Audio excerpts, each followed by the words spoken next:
Today is now started to be a science subject class 10th and chapter 6 life process. Started now life process.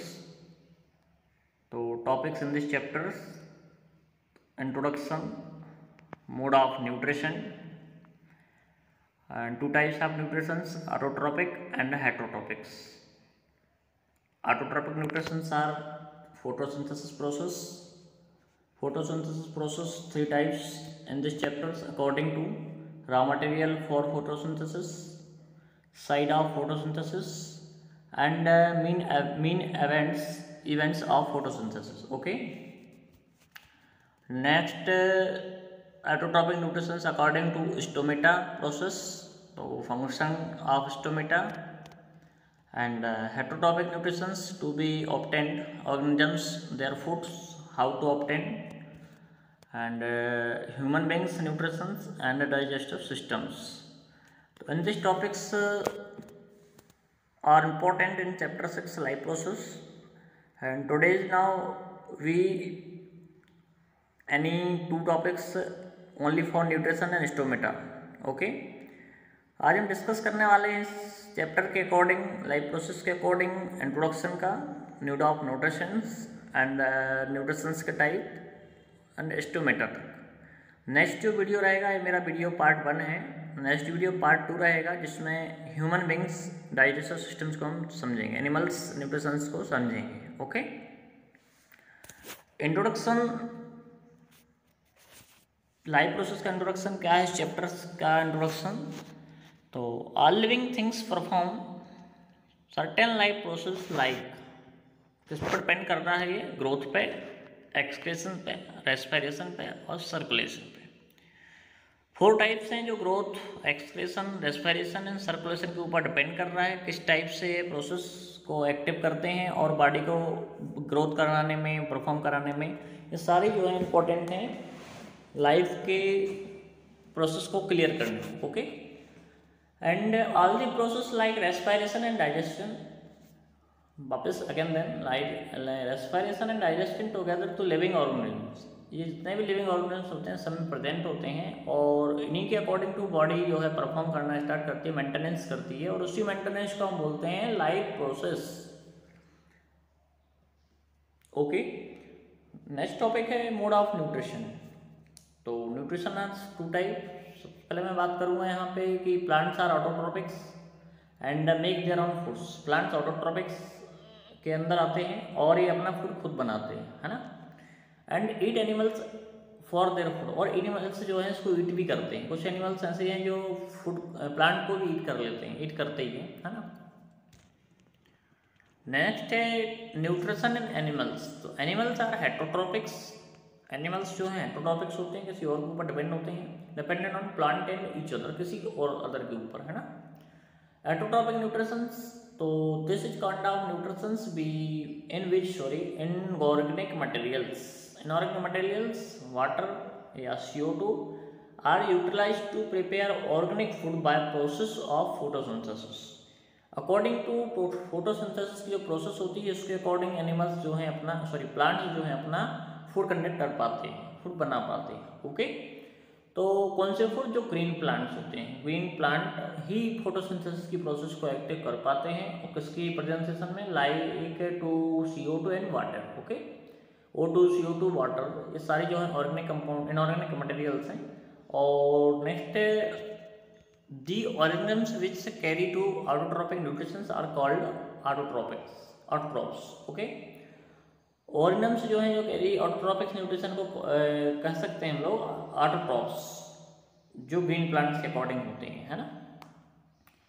Autotrophs are simple inorganic material and convert in the complex high energy molecules, जिसमें convert कर रहा है inorganic materials को, उसको हम बोल सकते हैं carbohydrate. Okay, autotrophics are simple inorganic material convert to complex energy molecules, जिसमें एनर्जी निकलती है या एनर्जी होती है वो होता है carbohydrate. Okay, next topic, autotrophic nutrition is fulfilled by the process which autotrophic like to CO2 H2O। Okay, यहाँ पे CO2 एंड H2O दोनों इंपॉर्टेंट हैं। convert these into carbohydrate and present sensation is chlorophyll, sunlight and call to in photosynthesis. Okay, तो ये photosynthesis की process से ही कुछ photosynthesis की प्रोसेस के लिए प्रेजेंस होना होता है सनलाइट का, क्लोरोफिल का, कार्बोहाइड्रेट्स का, जो कि मॉलिक्यूल्स में डिपेंड कन्वर्ट हो जाता है, एंड CO2 और H2O का। ओके, नेक्स्ट हम इक्वेशन देखने वाले हैं फोटोसिंथेसिस का क्या है। तो इसमें carbon dioxide, water and sunlight और क्लोरोफिल का प्रेजेंसेशन, और लास्ट में O2 और CO2 अदर अलग हो जाते हैं और एक ग्लूकोज का जो है ग्लूकोज बना देते हैं ना, make to glucose C6H12O6 plus C6O2 और H2O, ये भी बनते हैं उसमें। फोटोसिंथेसिस की प्रोसेस में सारी चीज़ें कन्वर्ट हो जाती हैं। रॉ मटेरियल ऑफ फोटोसिंथेसिस कौन कौन से मटेरियल हैं? तो सनलाइट जो कि inorganic material, chlorophyll sunlight observe करता है क्लोरोफिल को, okay, and CO2 enters through stomata according to oxygen released by to process by stomata leaf से स्टोमेटा की प्रोसेस होती है और ये कन्वर्ट करता है, रिलीज करता है ऑक्सीजन्स, है ना। And water vapour absorb to minerals of nitrogen phosphorus, water dissolve भी करता है, डिसॉल्व भी करता है इसको, नाइट्रोजन को, फास्फोरस को, ओके, रूट से सॉल्व में पहुंचाने का काम करता है। इस टाइप से जो है प्रोसेस है कंटिन्यू चलती रहती है। नेक्स्ट साइड ऑफ फोटोसिंथेसिस, तो यहाँ पे आपको एक फोटोसिंथेसिस का CS दिख रहा है, क्रॉस सेक्शन, जिसको हम कह सकते हैं लीफ का, okay. Some cells contain green pigments which are cells organelles called chlorophylls, chloroplast which contain chlorophyll, जो क्लोरोफिल का कंटेन है वगैन देन क्लोरोप्लास्ट में कन्वर्ट हुआ, जैसे देख सकते हैं हम इस टाइप से एक डायग्राम दिया है, ऊपर लीफ है और वो लीफ का नीचे TS या CS दिया हुआ है, सॉरी, देख सकते हैं क्लोरोप्लास्ट में कन्वर्ट है ना। कुछ गॉड सेल्स दिख रही हैं यहाँ पे, लोअर एपिडिडाइमिस, अपर एपिडिडाइमिस, और एक लीफ के पार्ट में लोअर एपिडिडाइमिस, अपर एपिडिडाइमिस के साथ साथ लीफ का एक CS कास्ट दिया हुआ है ना। नेक्स्ट टॉपिक है मेन इवेंट्स ऑफ फोटोसिंथेसिस। तो observation of light energy by chlorophyll and conversation of light energy into chemical energy. तो लाइट एनर्जी और केमिकल एनर्जी प्लस स्प्लिटिंग यानी कि breaking of water into hydrogen and oxygen, convert किस में हो रहा है? वाटर और हाइड्रोजन में, okay. Reduce to CO2 carbohydrate, CO2 reduce हो जाती है कार्बोहाइड्रेट में, okay.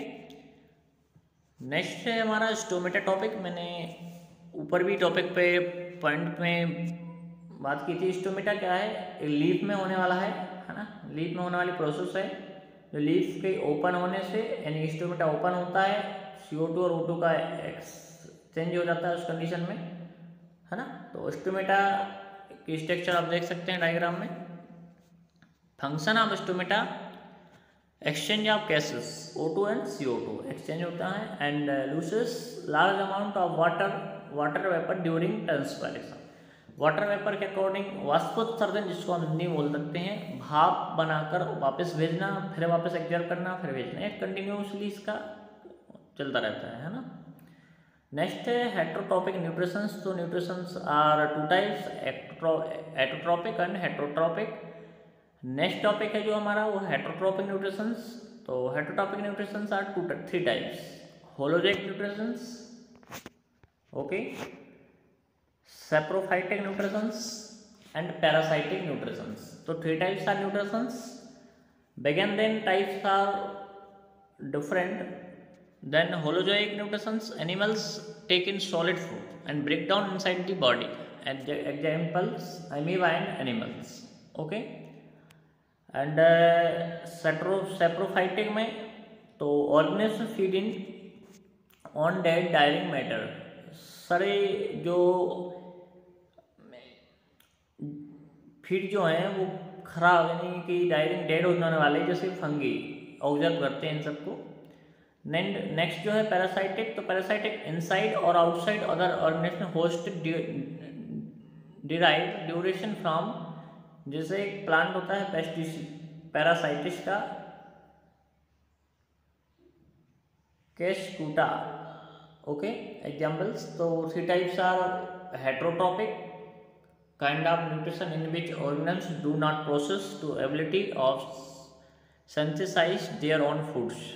They are dependent on autotropics and food supply by directly or indirectly. ऐसे प्लांट या ऐसे एनिमल्स जो ऑटोट्रॉपिक प्लांट्स के ऊपर डिपेंड हो रहे हैं, डायरेक्टली हो या इनडायरेक्टली हो। Examples animals and fungi. अब एनिमल्स में कुछ ऑर्गेनिज्म भी बहुत सारे हो जाते हैं और फंगी में भी ऑर्गेनिज्म आ जाते हैं। सारे डिपेंड करते हैं, कुछ डायरेक्ट करते हैं, कुछ इनडायरेक्ट करते हैं और किसके ऊपर, ऑटोट्रॉपिक न्यूट्रिशंस के अकॉर्डिंग जो प्लांट होते हैं उन सब के ऊपर। ओके, नेक्स्ट है how organisms obtain their foods.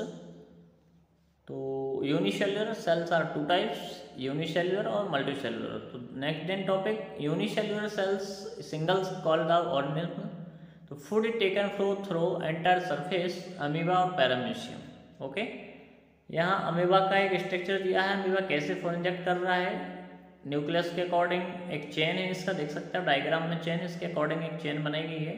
Amoeba pseudopodia के अकॉर्डिंग, अमीबा जो भोजन यानी कि जो फूड इंजेक्ट करता है वो स्यूडोपोडिया के अकॉर्डिंग फूड इंजेक्ट करता है। ओके, एक चेन है इसकी, कैप्चर फूड करता है। एक डायग्राम देख सकते हैं आप लोग, स्यूडोपोडिया कैप्चर्ड फूड, वैक्यूल्स में अंदर हो जाना, नेक्स्ट न्यूट्रिशन तरीके से कंप्लीट हो जाता है। डिफ्यूजन इसकी जो है प्रोसेस होती है, साइटोप्लाज्म के अंदर सारा सब्सटेंस जो है साइटोप्लाज्म के अंदर पहुंच जाना।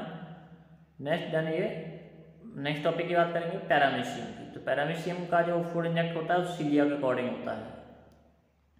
ओके, अब न्यूट्रिशन के टॉपिक के ऊपर आ जाएं तो न्यूट्रिशन, डाइजेशन, एपरेशन, एलिमिनेशन और एगेशंस। तो न्यूट्रिशन की सारी प्रोसेस होती है वो इंगेशंस यानी किसी सिंपल मटेरियल का इनटेक करना फूड का, and digestion break down to complex food, observation movement of digested, elimination assimilation, तो utilization of food product and digestion remove of wastage, बाहर हो जाना। Okay, this is process of nutrition in human beings according to this part 1।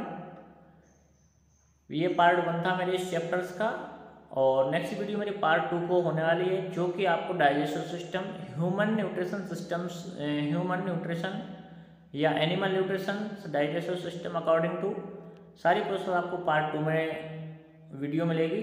And ये part 1 video है।